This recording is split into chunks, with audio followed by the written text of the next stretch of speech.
밤새도록 소변 때문에 깨십니까? 소변 줄기가 약해지셨나요? 화장실에 더 자주 가거나 급하게 달려가야 하나요? 그렇다면 이 팟캐스트는 당신을 위한 것입니다. 증거 기반 의학 및 성건강 콘텐츠를 제공하는 한수진 팟캐스트에 오신 것을 환영합니다. 저는 비뇨가 전문의이자 골반외과 의사인 한수진입니다. 오늘은 전 세계 수백만 명의 남성에게 영향을 미치는 질환인 양성 전립선 비대증 즉 BPH에 대해 깊이 탐구해 보겠습니다. BP가 무엇인지, 왜 발생하는지, 어떻게 예방할 수 있는지, 보충제에 대한 진실, 그리고 이러한 증상을 관리하는 데 도움이 되는 다양한 치료 옵션에 대해 다룰 것입니다. 1. 비츠란 무엇인가요? BPH 즉 양성 전립선 비대증은 전립선이 커지는 것을 말합니다.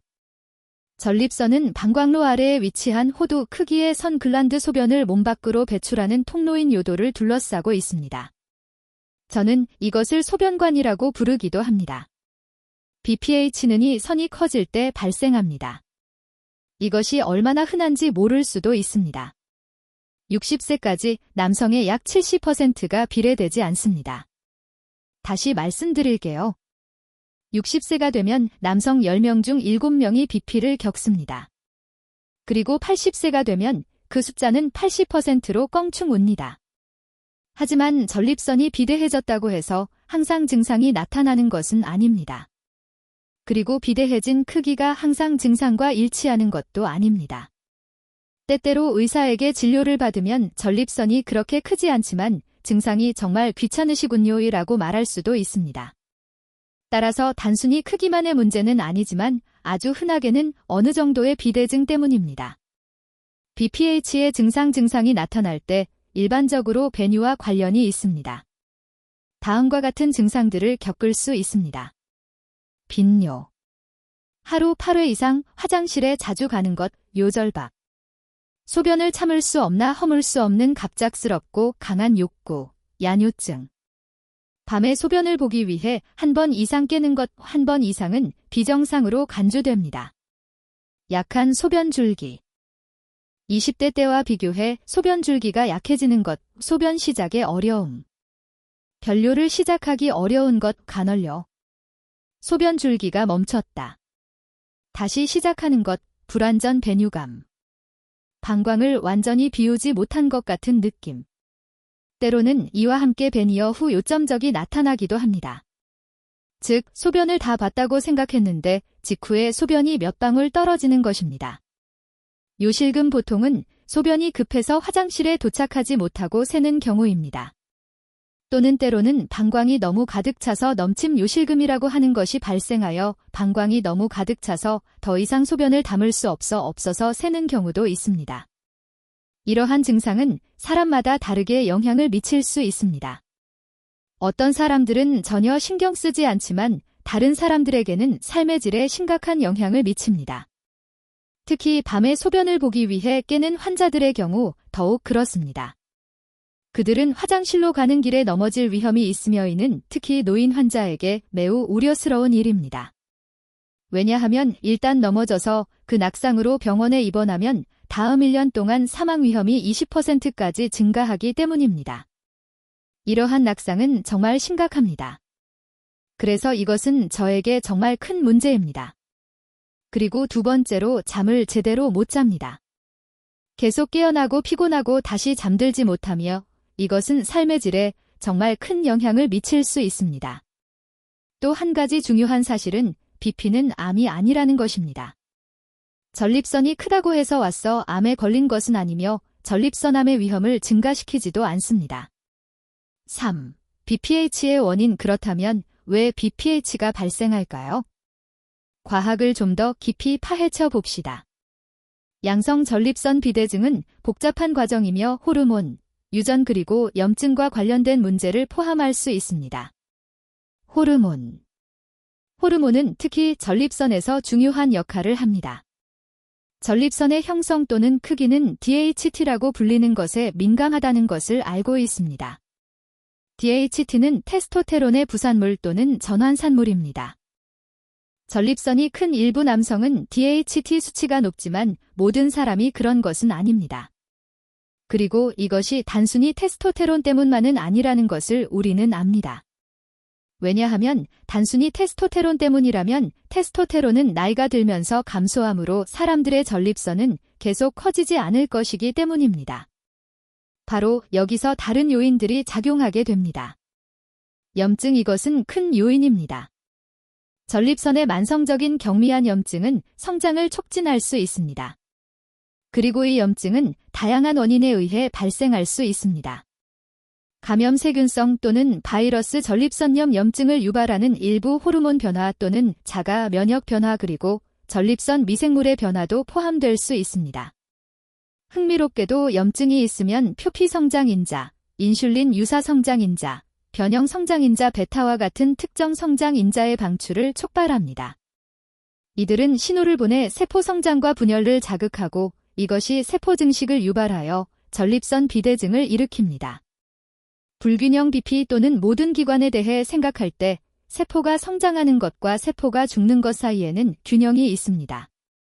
예를 들어 우리 피부에는 항상 새로운 세포가 만들어지고 오래된 세포는 떨어져 나갑니다. BPH에서는 불균형이 있습니다. 죽는 세포보다 성장하는 세포가 더 많아지고 이것이 비대증으로 이어집니다. 또 다른 일은 전립선이 커지면서 산소 수치가 낮은 영역을 만든다는 것입니다.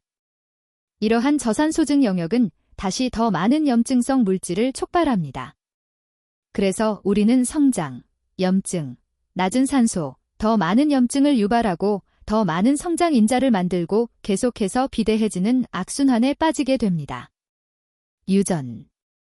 BPH에는 유전적인 요소가 있습니다. 만약 당신에게 가까운 남성 친척, 보통 아버지가 젊은 나이, 즉 60세 이전에 BPH를 앓았다면 당신은 더 높은 위험에 처할 수 있습니다.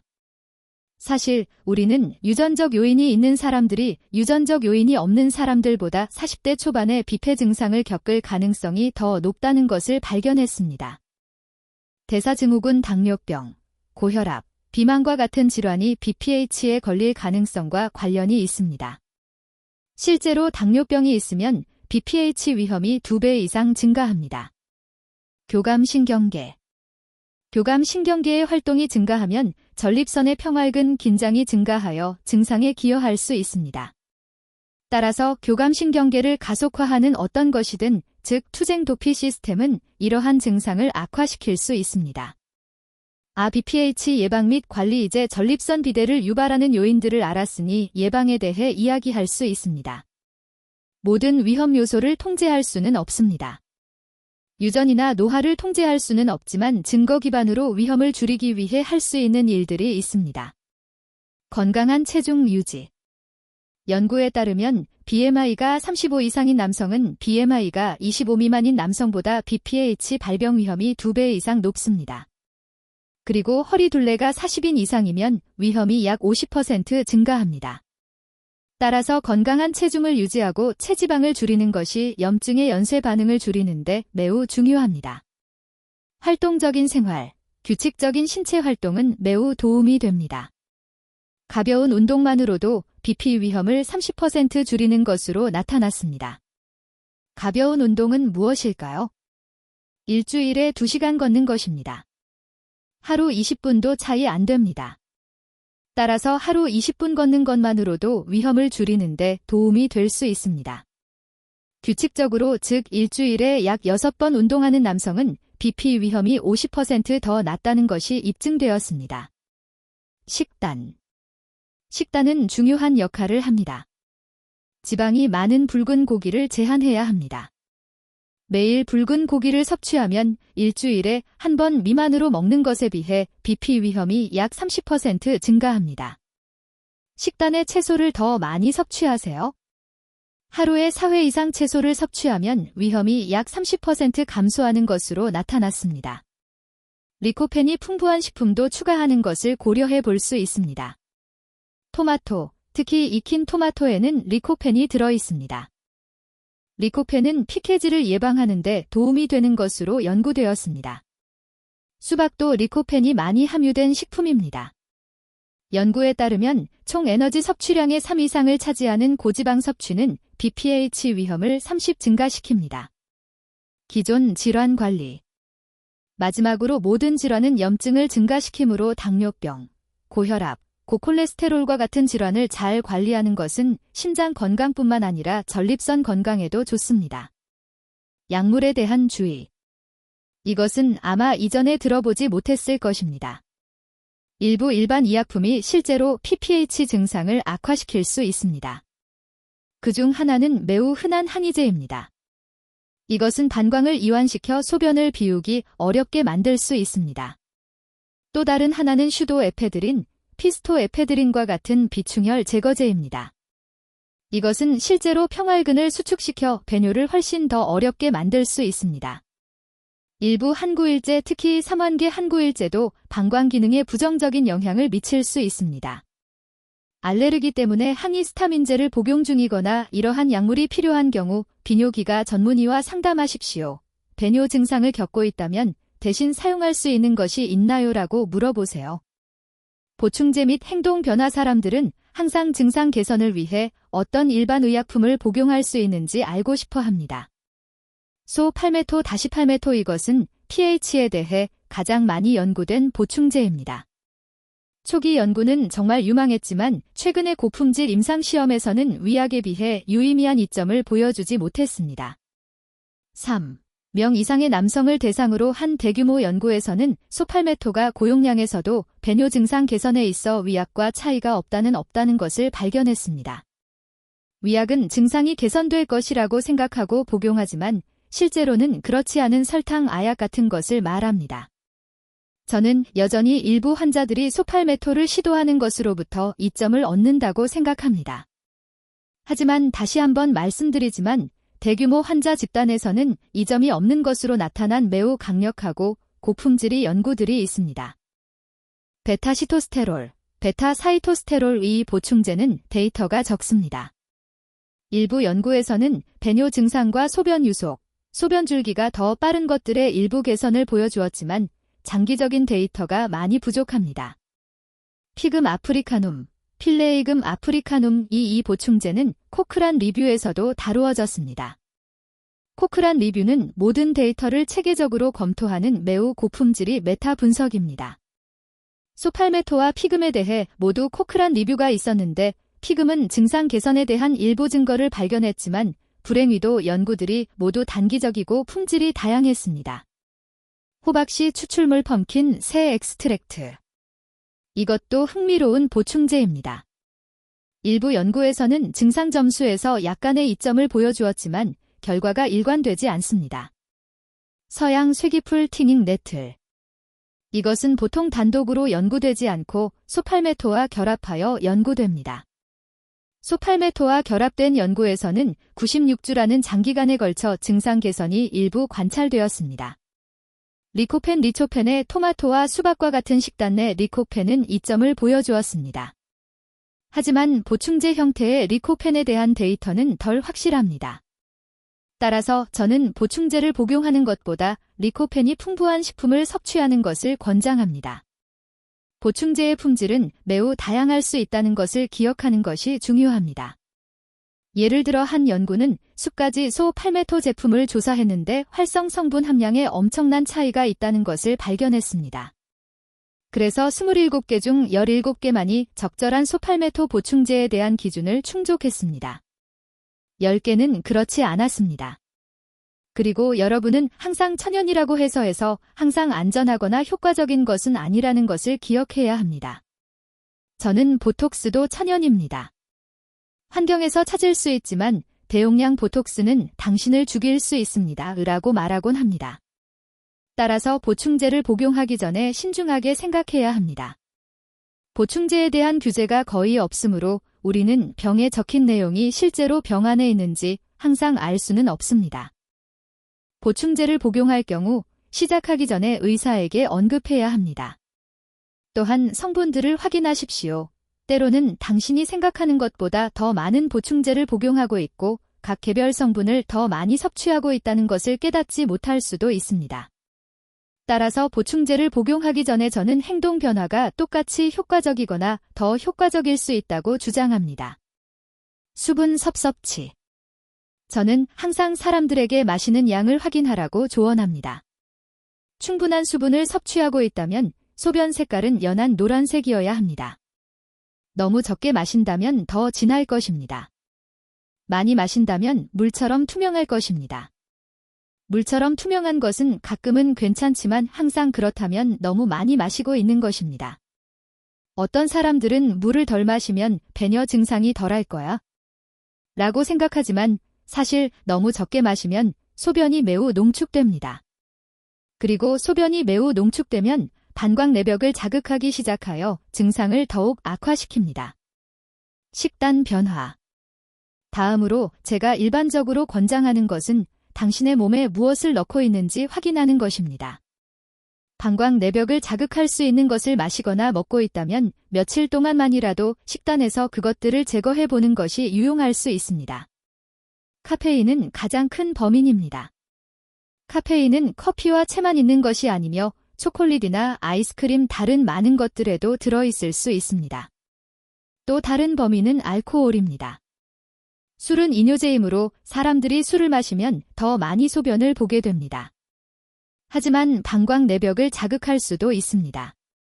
따라서 매일 저녁 식사 때 와인 한 잔을 마신다면 밤에 깨는 횟수에 기여할 수 있습니다. 방광을 자극할 수 있는 다른 것들로는 감귤류 과일과 주스 때로는 토마토 기반 제품 매운 음식 인공 감미료 그리고 탄산음료 등이 있습니다. 변비 관리. 많은 사람들이 변비가 실제로 방광 증상을 악화시킬 수 있다는 것을 깨닫지 못합니다.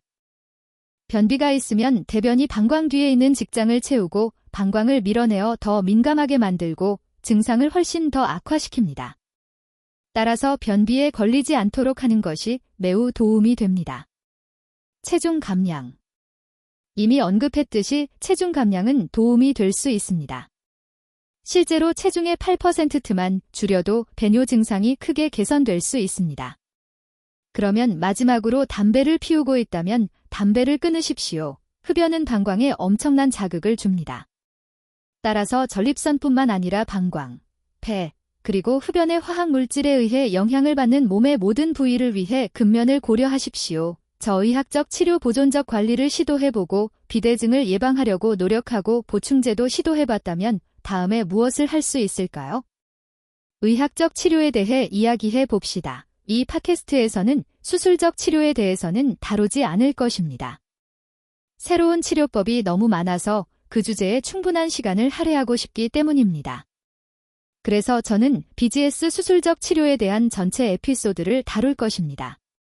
알파 차단제, 앨파블로커스 가장 흔한 의학적 치료법입니다. 이 약들은 전립선과 방광목 근육을 이완시킴으로써 작동합니다. 그러면 이완된 평활근을 가로질러 소변이 더 잘 흐르기 때문에 변뇨가 더 쉬워집니다. 때때로 몇 가지 부작용이 있습니다. 제가 항상 환자들에게 경고하는 것은 역행성 사정입니다. 가장 흔하게 처방되는 탐술로신은 역행성 사정 비율이 매우 높습니다. 그것은 사정할 때 전객이 계급으로 나가지 않고 방광으로 되돌아가기 때문에 전객의 양이 줄어들거나 없는 것을 의미합니다. 다행히도 우리는 역행성 사정 위험이 낮은 알프조신, 엘프소신과 같은 다른 옵션도 있습니다. 또 다른 위험은 어떤 사람들은 너무 빨리 일어설 때 어지러움을 느낄 수 있다는 것입니다. 또한 수술을 받아야 하는 경우 플로피 아이리스 증후군을 유발할 수 있습니다. 따라서 눈수술을 앞두고 있다면 비뇨과 전문의에게 이 사실을 알려서 이 약을 처방하지 않도록 해야 합니다. 호프알파 환원 효소 억제 파브알파 레드크테스히 이것은 피나스테리드 파이나스테리데 또는 두타스테리드라는 약물입니다. 이 약들은 테스토테론이 DHT로 전환되는 것을 차단함으로써 작동합니다. 그리고 전립선은 DHT에 매우 민감하다는 것을 기억하십시오. 그런 다음 이 약들은 전립선을 수축시킵니다. 이 약들은 작용하는데 오랜 시간이 걸릴 수 있습니다. 어떤 때는 3개월, 어떤 때는 9개월이 걸릴 수도 있습니다. 이 약들은 저용량으로 탈모 치료에도 사용됩니다. 하지만 제가 알려드리고 싶은 두 가지 주요 부작용이 있습니다. 하나는 소수의 사람들이 성욕에 영향을 미치는 매우 불쾌한 성적인 부작용을 겪는다는 것입니다. 그리고 이것은 사라지는데 오랜 시간이 걸릴 수 있기 때문에 매우 심각할 수 있습니다. 또 다른 부작용은 이 약이 전립선암을 유발하지는 않지만 이 약을 복용하면 전립선암 선별검사인 PSA 수치를 절반으로 줄인다는 것입니다. 그리고 데이터에서 발견된 것은 이 약들을 복용할 때 전립선암에 걸리면 약을 복용하지 않았을 때보다 고등급 전립선암에 걸릴 가능성이 더 높다는 것입니다. 이것이 암을 유발한다는 의미는 아니지만 이러한 위험이 있습니다. 그리고 저는 그 이유가 PSA를 절반으로 줄이는 사실 때문이라고 생각합니다. 따라서 검사 목적으로 그 수치를 볼 때 당신과 당신의 의사는 그 숫자를 2배로 생각해야 합니다. 포스포디에스테라아 제5억제 PDE5 인히비터스 이것은 타다라필과 같은 약물로 우리가 밟기를 위해 사용하는 약물입니다. 하지만 저용량에서는 다시 평활근을 이완시켜 전립선 증상에 도움을 줍니다. 이것은 특히 발기부전과 BPH를 모두 앓고 있는 경우에 훌륭한 약물입니다. 한 가지 약물만 복용하면 2가지 모두에 도움이 되기 때문입니다. 부작용으로는 감기 증상, 코 막힘, 근육통 등이 있을 수 있습니다. 하지만 일반적으로 저용량에서는 대부분의 사람들이 꽤 잘 견디는 편입니다. 이제 복합 치료를 사용할 수 있습니다. 알파 차단제와 오스 알파 환원 효소 억제를 모두 복용할 수 있습니다. 가장 흔한 것은 플로맥스, 에플로막스와 피나스테리드, 파이나스테리드입니다. 그리고 매우 좋고 확실한 임상시험에서 이것이 전립선이 크고 증상이 더 심각한 사람들에게 훨씬 더 좋다는 것을 보여주었습니다. 따라서 의사와 상담하십시오. 수술을 피하고 싶다면 의료요법을 최대화하고 있는지 확인하십시오. 약물의 용량을 더 높이거나 한 번에 2가지 이상의 약물을 복용하여 수술 없이 증상을 개선할 수 있는지 알아볼 수 있습니다. 좋은 소식은 이제 비대대한 선택지가 매우 많아졌다는 것입니다. 시술이든 수술이든 증상 완화를 돕는 방법들이 많습니다. 따라서 약을 복용하는 것이 싫거나 약을 복용하고 싶지 않다면 이것은 고려해 볼 만한 훌륭한 옵션입니다. 만약 이 팟캐스트가 마음에 드셨다면 사용 중인 팟캐스트 플랫폼에서 제 팟캐스트를 구독하거나 팔로우하거나 제 유튜브 채널을 구독해 주십시오. 모든 수술 옵션에 대해 깊이 있게 다룰 것이기 때문입니다. 데이터를 검토하고 각 옵션 후 정확히 무엇을 기대해야 하는지 알려드릴 것입니다. 그리고 수백 수천 건의 수술을 해온 세계 전문가들을 초대하여 이러한 최신 옵션에 대해 직접 이야기를 나눌 수도 있습니다. 여러분, 오늘 한수진 팟캐스트 에피소드에 함께 해주셔서 감사합니다. 이 에피소드가 도움이 되었다면 저에게 큰 호의를 베풀어 이 팟캐스트를 태그하고 스크린샷을 찍어 친구와 동료들에게 공유해 주십시오. 저는 모두가 100% 무료인 고품질 교육 콘텐츠에 접근할 필요가 있다고 생각합니다. 이것이 제가 이 일을 하는 이유입니다. 그리고 더 많은 사람들이 이것에 접근하여 자신의 몸에 대해 정확하고 증거 기반의 결정을 내릴 수 있도록 힘을 얻기를 바랍니다. 그리고 언제나처럼 자신을 돌보세요. 당신은 그럴 만한 가치가 있으니까요.